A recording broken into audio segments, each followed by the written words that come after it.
Hello and welcome to Two Girls in a Pod. I'm Sharon. I'm Christy. Oh, it is so good to be back. It feels like it's been a hot minute. Yeah, well, it kind of has. We had two that we pushed together, 2 episodes that were back to back, but then we ended up skipping the week before. So hopefully we're back on track now. I think we are. And, some really exciting news for us is we'll be having, in the month of April, we'll be having 3 interviews, which we are super, super excited about. And I think the people who listen to us are going to be just as excited as we are. Yeah, I know. We're super excited. I know. And what I really like about it is it's some very different interviews set up with different people with different backgrounds and stuff like that. And just really how we talk about their journey that's going on. So we're excited about that. But that's in April. We are still in March. Yep, we're still in March. So we're going to go on ahead, and we talked about what are some of the things we could, or some of the things that, those topics that we talk about kind of like on a daily basis. And, one of the things we talk about is how does somebody determine their worth? Yes. Knowing your self-worth is so, I feel like, such an important piece to being able to do that self-care that we talk about. And it's in every arena. So we talk a lot about what we bring to relationships and what we bring to our jobs and things like that. And knowing that we have value helps us to, I feel like, set boundaries. I think the problem that people have, though, is what is my value? Mm-hmm. What is my worth? Whether it's at a job or in a relationship. It doesn't really matter where we're at. Whether you're playing sports, what is my value and worth in that? If somebody's negotiating a contract in sports or at work or that, how do I know how valuable I am? And I think that that's a real struggle because I think so much of the time that when people, and let's talk about work for a minute. So when people at work and an employer goes to you and says, well, your value is $10 an hour. And you kind of sit with that and you go do your job and you realize that, man, for $10, I'm doing a whole lot of work. Mm-hmm. And then you'll sit there and you'll say, I don't feel like that's enough. And you go to the employer, well, that's what the wage is. But then, sometimes people will go look at what other people in the same position are being paid and, they're getting paid $15. So it's like, now you really know your worth is not, or where they're putting your value at is not where it's at. So then that causes all this kind of unrest in you and this dissension and just this yuck feeling of, is this all there is? And I think, we talk about this mad exodus that happened, with people leaving jobs and doing stuff like that. But I think the reason why is because people are starting to look at what is my worth in a company. Mm-hmm. I have a client who's been at his job and he's done some really impressive things in that job. We're talking about that. I feel like I'm doing more than, or the new hires get on at the same wage you are at. Right. And you're there like, whoa, wait a minute. I've been doing this for a year. And because you raised the rate of new hires, you put my wage with new hires. So now I'm still the equivalent of a new hire. Mm-hmm. And that's messing with people's heads, as it should in some way. Yeah, definitely. And so we've been working with him on, he's got his date where he's going to go and he's going to ask for that raise. And he's got all these things documented of why he believes he deserves that raise because it is about his worth. And I think that that's what it is. A lot of the time, a lot of people they're fearful about setting that kind of boundary or reaching out to their employer and saying, hey, I don't feel like that I'm being valued, at the rate that I should be. And that, so I know that it takes a lot of nerve to reach out and do that. You have to conjure up some confidence to make that happen.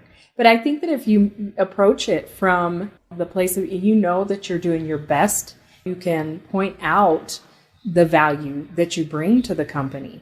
Well, and I think the other thing that's really important is, we had this conversation with our friend June, and I will say that, I don't know if it's I struggle with my worth, but my thing is what can the other person afford? Mm-hmm. My field is a little bit different because I'm in a service industry. I am really serving a population of people. Where you set your rates in that. Yeah. Yeah. I never get my rate. Just so y'all know. Because that's not how it works with the insurances. No. But yeah. So what people don't understand is, like, say, for instance, my wage, we're going to make it simple. Say it's $100 because that's a nice even number. Insurance may say, all I'm going to commit to is $40 or $60, and they're all different. No insurance has the same rate. I sign a contract that says, yes, I will accept that rate. So even though my worth or my rate is $100, I agree to whatever that is. That's kind of my way of my service to the clients that I see. And that's what how the insurance sets that. I mean, they look at the different fields and they say, hey, we will reimburse at this rate. And there are some people in my profession who will say, I will go and I will fight for a higher wage. Yeah. And sometimes the insurance will say, okay, you presented your thing, whatever. And so good for them. I don't have the time, I don't think, for that. But once again, even with that, I struggled with what should that wage be? You know, then you go look across the thing, what do other people are charging and all of that. So you kind of get a feel for it. But I remember we were talking to June, and she said, people will, when you know your worth, people will pay you for that worth. Yeah. For that value. Yeah, because of what the service that you're providing, they are getting something out of it, and they will see the value in that. And that's really important, I think, when you are in a position where that you set your rates and things like that, because we had a previous episode with our guest, Parissa, and she talked about that, you know, when she first started her business and having the hair salon and that, and setting her rates for a haircut and that, and what all went into her reasoning why she made the rates that she did. There's a lot of things that are required. Well, and even when she talked about her feeling about that when they first said that, and she almost got tongue-tied, like, I don't know, why am I charging that amount? You know, and then she had to remove herself and then think about it, the damage to my hands. You know, I continue to do trainings, all of these things. And then it made sense. And then it was like, okay, now I have the answer. I don't know if she's ever had to use it again. But it's true. And I think a lot of times people don't think about that in a profession. Once, you know, they think once you get the degree and you're in your practice and that, or whatever it is that you operate, that's all there is to it. But a lot of times, in order to maintain those licenses and that, you have to go on, get continued training. It's good for you anyway. I mean, there's so many things changing in our society and that. And so just to keep up on the knowledge of those things and the new things that people are dealing with, and, you know, even just trending things, all of that. And I think that's the thing that's really important, is to understand, you know, it's a partnership. Mm-hmm. But also, once again, it's like I think a lot of different thoughts start going through your head about, oh my God, can this person afford it? And then it's true. If it's important to you, you're going to pay what it is. Do you see what I mean? It's in anything. And I think that when you start realizing that for that person, if it's important for them to go buy a $100 purse or a $100 hoodie or whatever that is, that's valuable to them. So they will make it happen. Mm-hmm. And I had to get to a place where if your mental health is that valuable to you, you'll do that. I don't have a lot of private pays, but I do have some private pays. Yeah. You know? And so I think that's really that place where you come from of what is my worth? What is my value? And, you know, oftentimes, you know, when I'm talking to I had a kiddo ask me one day, he goes, Miss Sharon, what do you do to be you? I don't understand the question. I said, he goes, you know, to do your job. I said, well, honey, you have to go to school 6 years because you have to get a bachelor's and a master's. I said, then you have to do 2 years of what's called postgraduate, and before you can get a license. He looks at me and goes, that's an awful long time. It is. But then after we get that license, you're right. We have to do so many continuing education in between when we get licensed to our next license date. And so we have to do this continuous stuff. And that's all out of pocket for the person. Right. You know, when you start putting that and you start realizing that you're putting a lot into this, mm-hmm. but it's a whole mind shift. And I had to do the whole mind shift. Right. You know, I really did. I'm there like, oh my God, no, I got to do this. And I get it. And so one of our ways of giving back is I usually have 1 to 2 pro bonos a year that I do. Right. And that's not a one-time session. Mm-hmm. And it goes back to that self-talk that we talk about. You really have to understand. You have to remember, you're not trying to take advantage of anyone. You're trying to provide them with the best service possible and to help them better themselves. So I feel like, when you consider your self-worth, you have to understand you're coming from a genuine place of trying to help someone. Then you can know you're not out to scam somebody. So it's not about just making the money and ripping someone off. That makes a huge difference. I think that when you can change your perspective in that way, it changes so much about how you even view finances and all of those things. And I think that's from a perception of, say, what I do, or somebody owns their own business or stuff like that. Right. But when you're the actual employee to some of these people and some of these corporations or whatever, it's kind of difficult, because I always tell people, a majority of people who have a business, they are looking at the bottom line, which is the money. Right. And there are great employees out there. Do not misunderstand me. There are great employees out there who truly understand that what the value of that employee brings to their thing, and they will compensate them because they understand the worth. Yes, exactly. I always go back to the guy in, I think it was Seattle, who made all of the wage, $75,000, because he cut his wage because he understood the value of that. And a lot of people go, oh man, he's going to lose money, blah, blah, blah. No, the complete opposite. His employees are happy.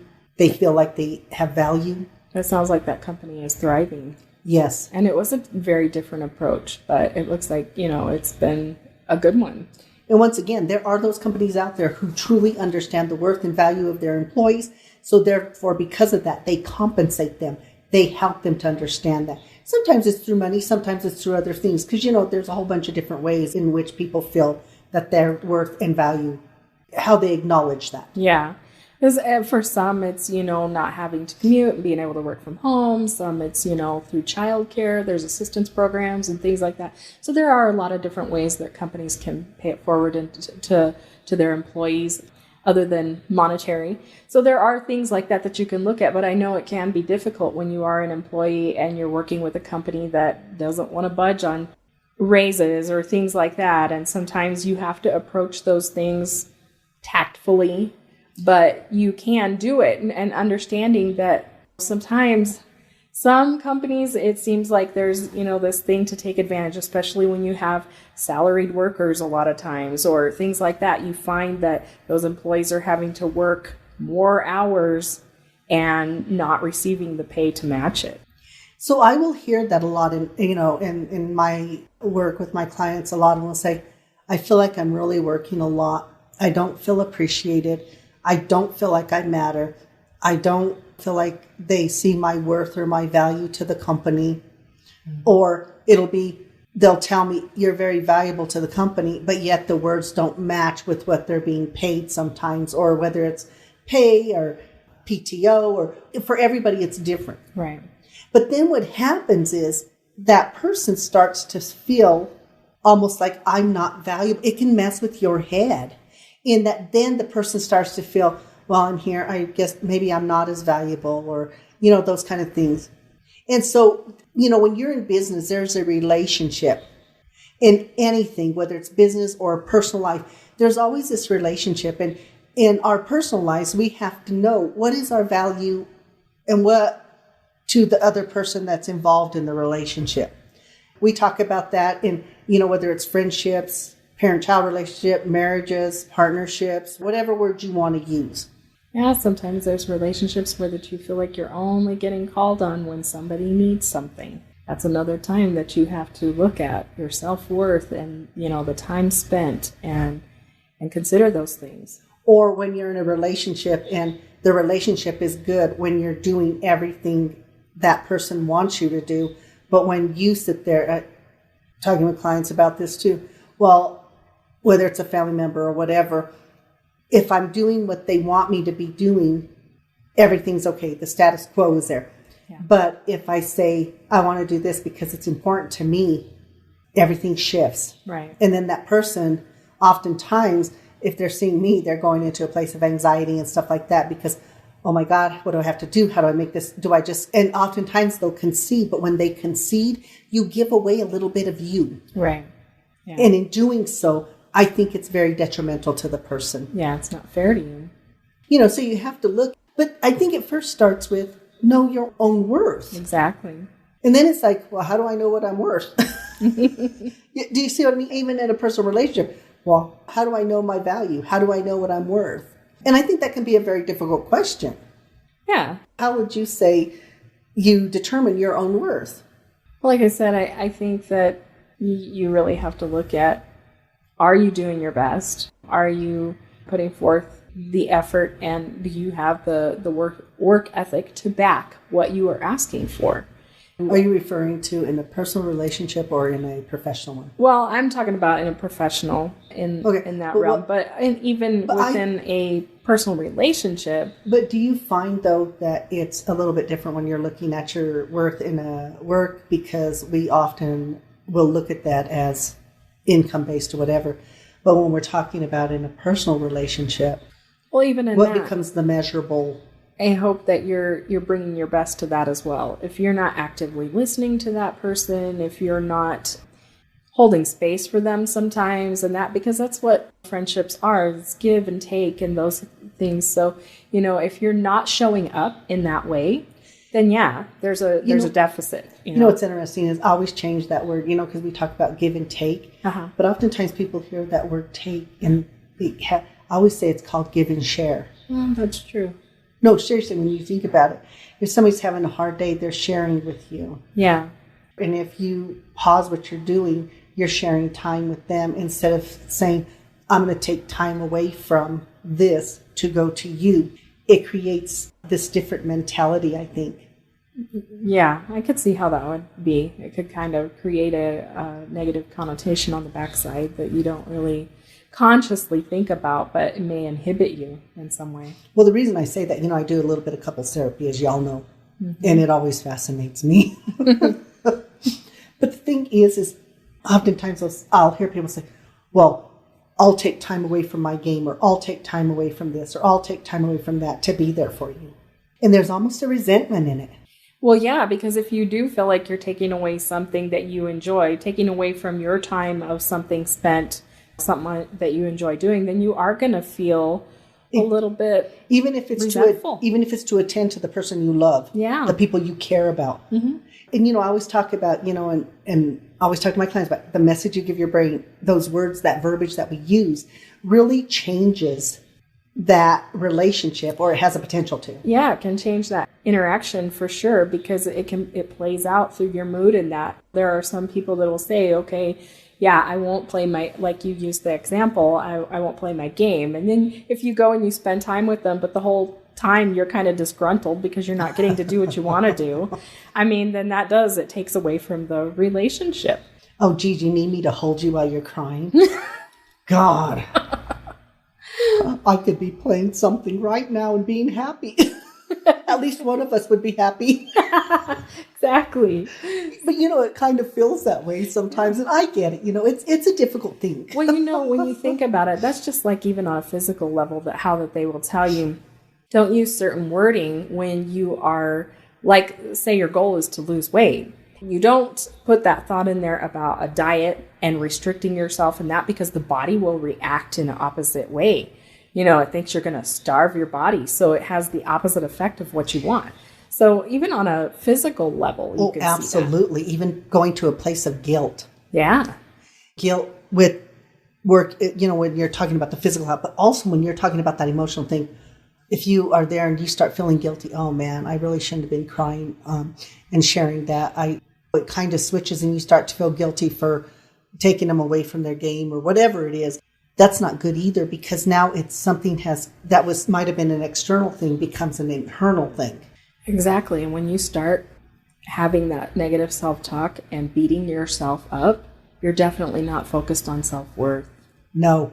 And that's the thing, that those thought processes stay in your brain. And then what happens is your self-worth continues to go down and down and down. And then guess what? It doesn't matter whether you're at a job, in a relationship, you don't feel worthy anyway. So how can you ask for something when you don't feel like you deserve it? Exactly. I was having this conversation with a client yesterday, and I said, at some point, you have got to understand that you have value and that your worth is important. Mm-hmm. And I said, once you can do that and you can really buy into it, all of this negativity, all of this thought process will start to dissipate some. But is how do you switch it? But oftentimes, and if I tell somebody you deserve to be happy, the body language tells me right away, like, no, I really don't. And how sad is that when we even in the thing of being happy, how many times in my office over the past 20 plus years when I have used that, or you are valuable, you are worthy, you deserve this, you deserve this. How many times I see them shrink down and not believe they are worthy. Right. And in doing that, you recoil into yourself and you cannot give to the maximum that you should be able to, because you're not in that place of understanding when you are happy and confident what you are providing to your relationships, your job, anything. So I think, when we talk about knowing your worth, it's that internal talk you have to start with. Definitely. You have to remind yourself, I am worthy. I deserve to be happy. I deserve these things. Mm-hmm. But so much of the time we're taught, I think, through all that verbiage, and we're talking societally and historically, we hear all those things. From the time that we're young, we do this self-shaming thing with so many aspects of our lives. I think we do, and I think it also comes into play because, once again, they become these societal norms.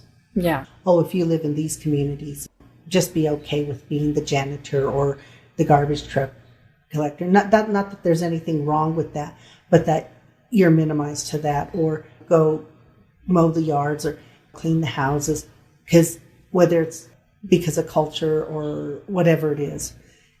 So people will think, oh, well, I'm from here, so we just don't do those things. This is what we do. You're relegated to minimized to some portion of society that seems less than.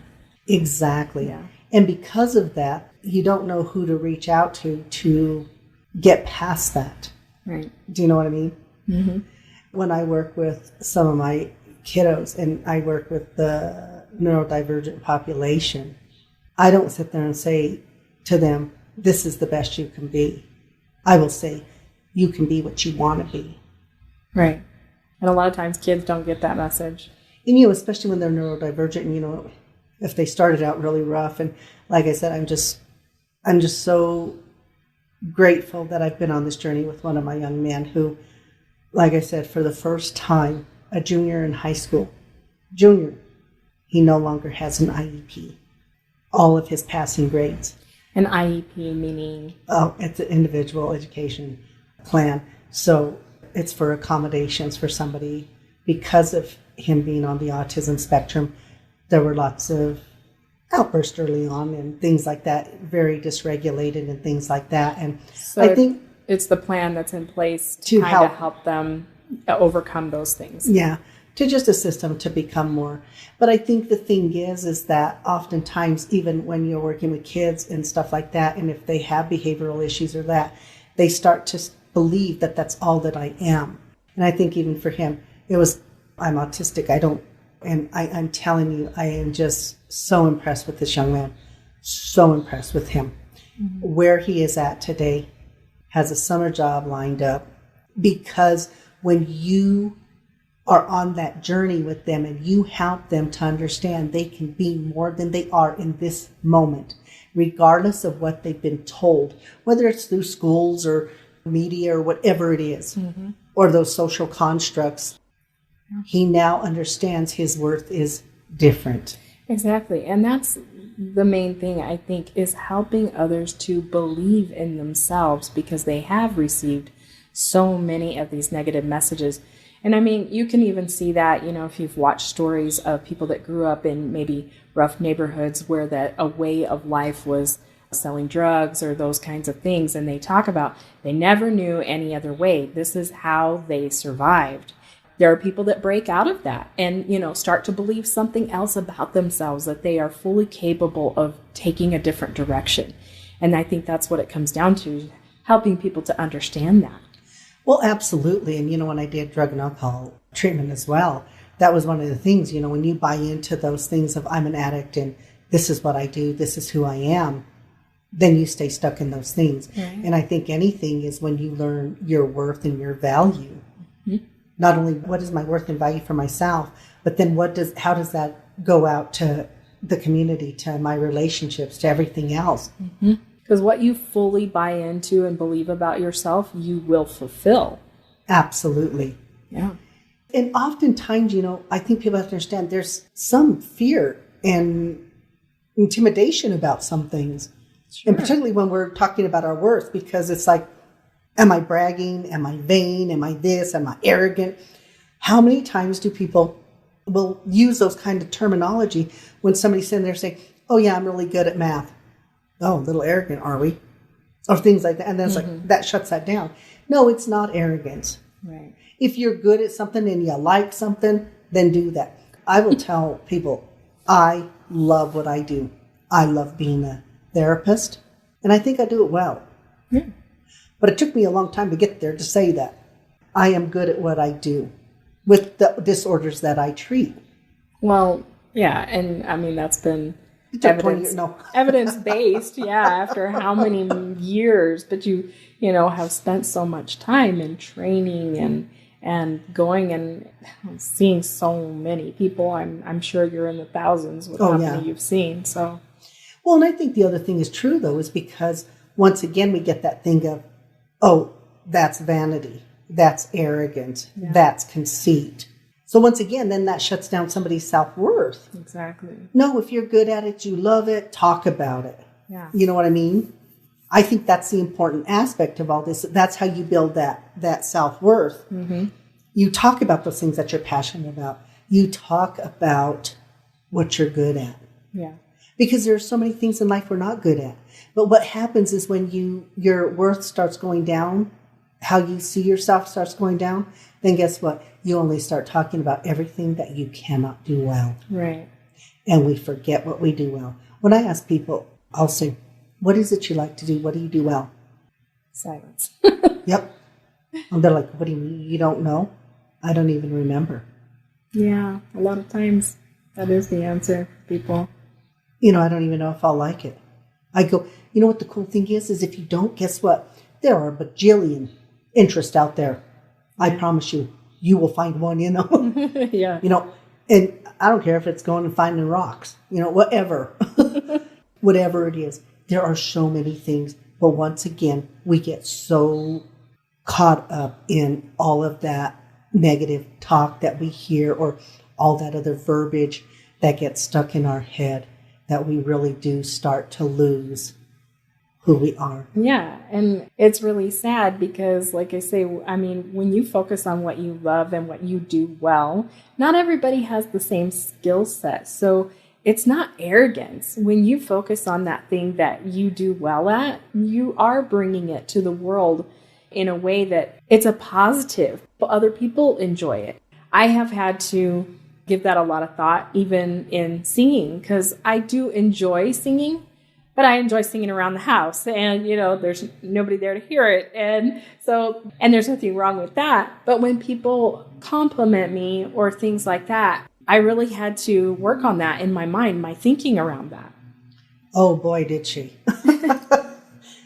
And, which I think is really cool because even that worth now that you're seeing the more of that value. And so you have your own YouTube where you just do music. Yeah, I don't have too many videos on there, but But hey, if you're out there, go to her YouTube channel. It's Christy Banta. Banta.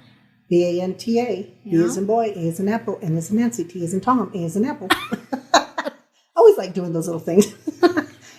When I talk to military people, they do those other little things. I love that. Yeah. Tango. Echo. Yeah.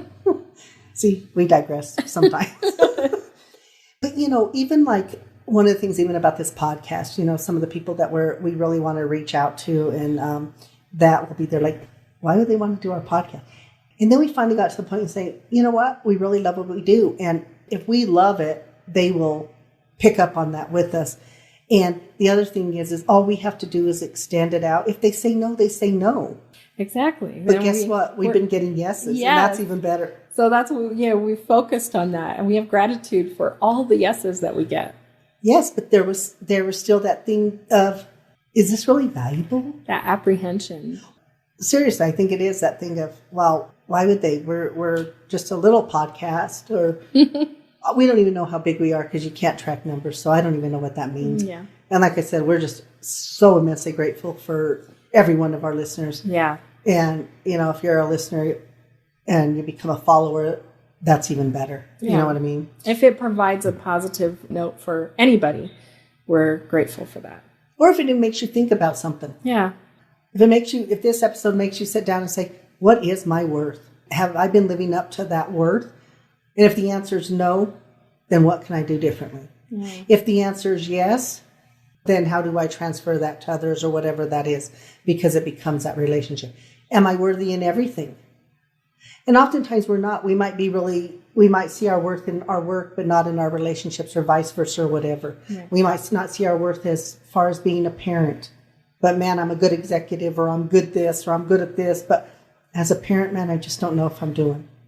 Yeah. There's that worth too. And, I think for parents, that's another place that, do I feel valued? Often parents will say, kid, don't talk to me at all. But man, if I'm doing something else, they're right up in my business. Then I know I'm valuable. Yeah. Kind of like our dog. But, that's a whole other story. Right. But that worth we're talking about is so important. And I'm going to go back to work, because we work more than we're at home. So a majority of our time is spent working. And, now they want to raise the retirement age. I don't know. I guess they want us to work until, maybe it's us digging our own hole to jump in when we're done. I don't know. Quite possibly. Do y'all not feel that way sometimes? It's like, oh my God, there's the finish line. Wait, they're moving it again. I'm never going to retire. Yeah. But because of that, we are at our job more than we are anywhere else. And I think that because of that, it really plays on us. And it can cause us to feel stressed, to have those down moods and things like that. But, I always tell people, if you don't ask, you'll never know. If you ask and your company keeps saying no, then maybe it's time for you to move on to a new company. Mm-hmm. To find those people, because I promise you, there is a company out there that's going to value you for what you do. Right. But I will also say this. When you don't understand that value and you keep giving and giving and over giving to these companies, they know your value, but they will not compensate your value because you're giving it to them for free. Exactly. Why would And they? if you're giving it to them for free, they will not change. So you have to learn, and you said that a minute ago about boundaries. You have to be able to set up boundaries, because boundaries is a way that we show our worth. Mm-hmm. So when you do that, you have to be able to say, you know what? I'm done with this. Right. This is why I'm valuable to this company. This is what I've brought to this company. But I will no longer continue to do it for free. Exactly. And that's where I was saying that a lot of people fall into that. I know sometimes with salaries and that you're set on a salary, so the company doesn't mind that you're putting in the extra hours, because it's not like you're getting overtime or things like that. So you're basically, that time is free. And what company wouldn't want to take advantage of that, especially if you're a good worker and know what you're doing. So, those are things that you have to look at. I remember we were at one of the companies I was at, they said about we needed to be at the office on this particular day. And all that's there is Kathy G and I. And we're getting ready to make coffee. And I told her, wait a minute, stop. She goes, well, I said, we're going home. I said, we don't get paid for this. Mm-hmm.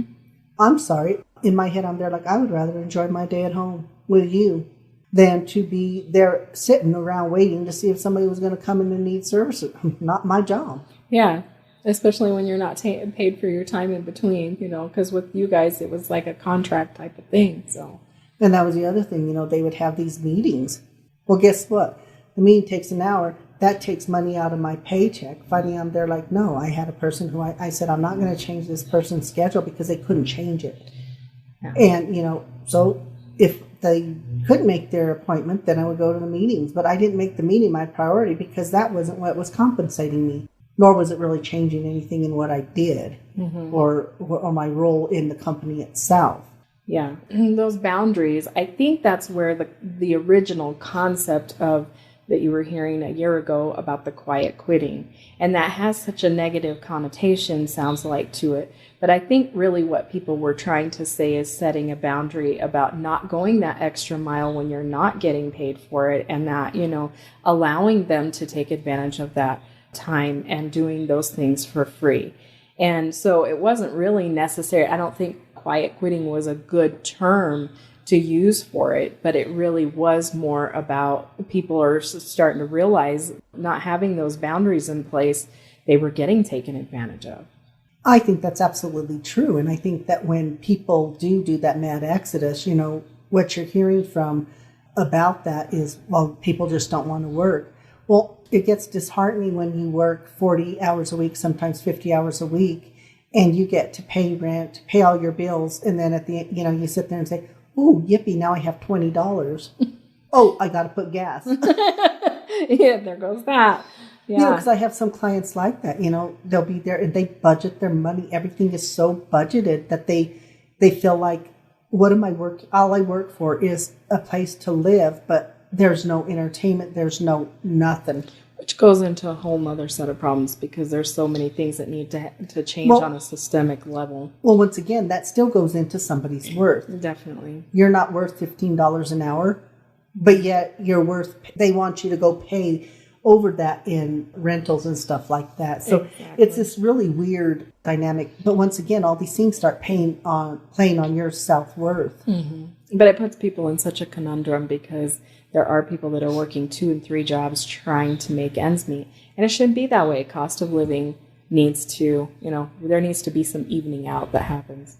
But for the people who are working for those companies, you don't need the government to come in and tell you to do the right thing. Right. Definitely. You do not.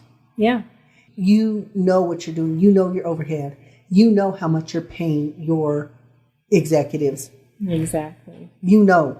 And you know how much that takes away from somebody else. Yeah. And that's not to devalue the executives. That's not what that is at all. But what it is saying is, how do you show that you appreciate what your employees are doing? Exactly. Even on the lowest level, because without them, it messes up your whole operations. Absolutely. You're standing on the backs of those people. So, you've got to take that into consideration that those people are valuable to your company. And I guess even the other thing is that maybe you are a company that can't afford to raise the wages, but there are other ways that things that you can do to show somebody that they are valuable to your company. Yeah. Whether it's going and having a minute and talking to them, letting them know, Christy, you are so valuable to what we do or whatever. We do that with each other. I always tell you, what you do behind the scenes is really sometimes more important than what I do in the business, not in the practice itself, because what I do I think is very valuable, but to make the business run. Mm-hmm. But both jobs are equally important. Yes. One doesn't exist without the other. Mm-hmm. And I think that's the thing. We realize it is such a partnership. Right. But it doesn't mean that I don't you become complacent sometimes, I think is what it is. Mm-hmm. I want you to know how valuable you are in the company. So therefore I will make statements like that. I will let you know because it's important. Because you're not getting a raise. See how you are? You will just get statements of affirmation. Ooh. Sign me up for that. I did. But do you see what I mean? Yeah. Helping people to know their worth is not always monetary. Yeah. It isn't.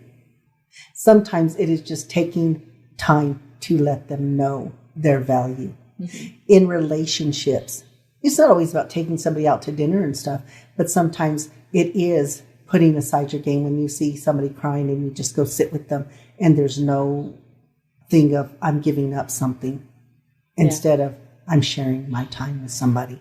And I think those things are really important. So there's so many ways, but it initially starts with you.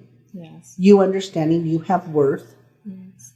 And, you might sit there and say, well, what is it? Well, then you sit and you think about it and that there are certain things you deserve. And the one thing that every human being deserves, that I feel, is they deserve to be happy. Yeah. They deserve to be loved. And they deserve to love somebody. Right. And there's no limitation on that. Okay?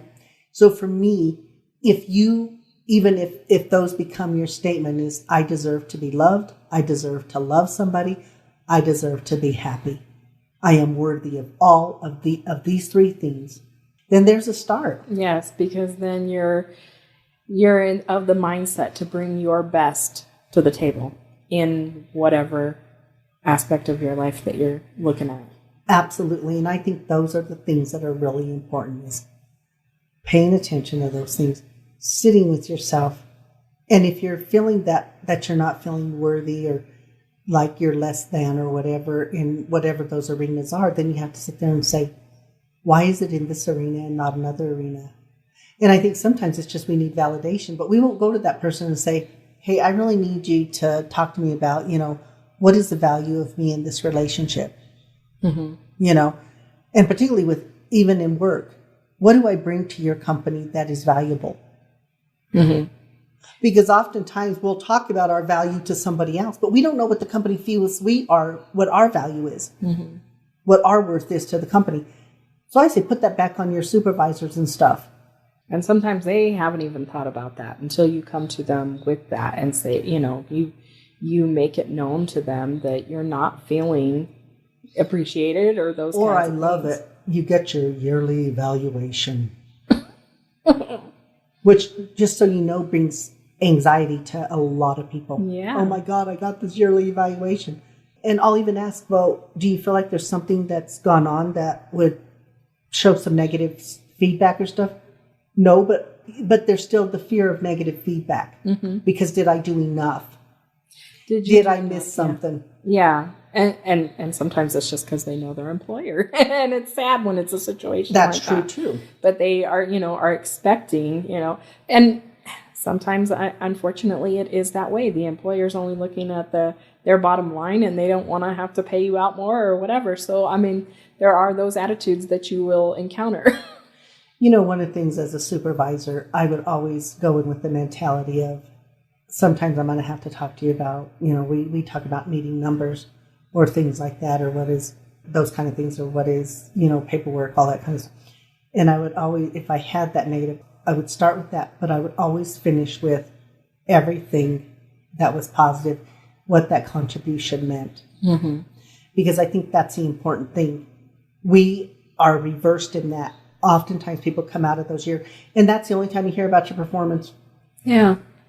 You go a whole year, and I will hear that. You go a whole year and nothing. Mm-hmm. Then you have that 1 hour where everything's condensed down. No, if I'm providing you a service for a year, then please let me know that. Please let me know my value. And I think that's all people are saying. Let me know I'm valuable. And obviously you brought some value to the company, or they wouldn't have kept you on for all that time. Or they're waiting till the value to, I'm kidding. Usually, Oh my God. And the other thing, performance improvement plans. Yeah. Or a disciplinary action plan. But guess what? We don't, or sometimes they'll have bonuses and stuff, but there's not as much emphasis on that. Right. So even in that, when you're going in for those yearly evals and they're getting ready to talk you down sometimes, and that happens, then it becomes your job to talk you up. Yeah. You're right. I did slack on this, but this is, this is what I excelled at. I excelled at these things, and these things are what's really important. And then the question becomes to that person, I need you to put this aside and tell me, what is my value to this company? What am I worth? What is the value worth of me?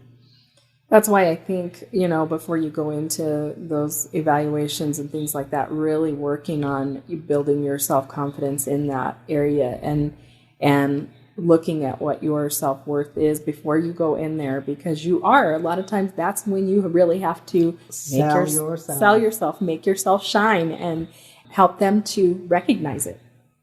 So I guess as we're getting ready to wrap up, my thing is taking that pause, understanding that each and every single human being is valuable, has worth. Yes.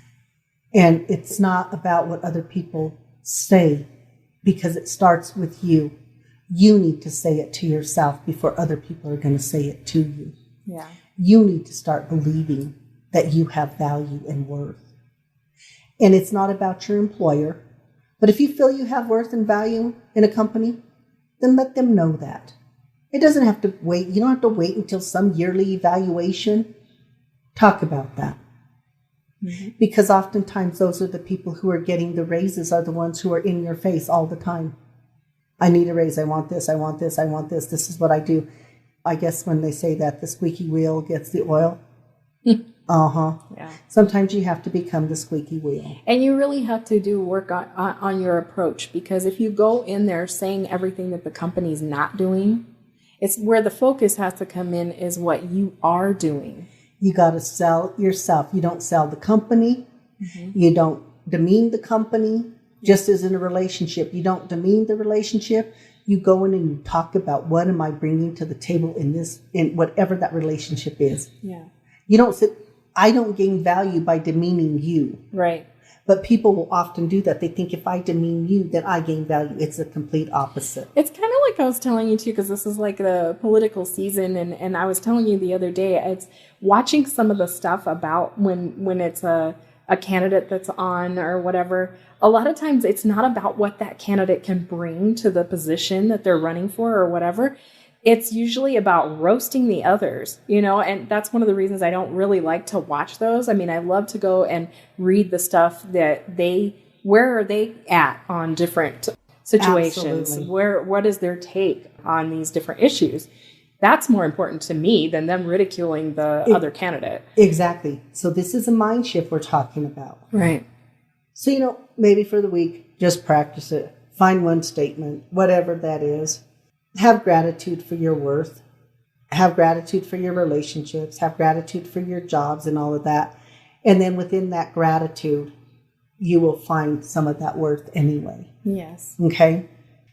We will be back next week. We will be having a guest on, which once again, we are super, super excited. And once again, we had to step outside that comfort and understand the worth of what we do on this podcast and reach out to them. And we're so grateful that they said yes. So we're super excited about that. So just for now, know your worth, know you are valuable. And we look so forward to being back next week. And we hope that you guys have an amazing, amazing week. Take care of yourselves. Yes. Bye.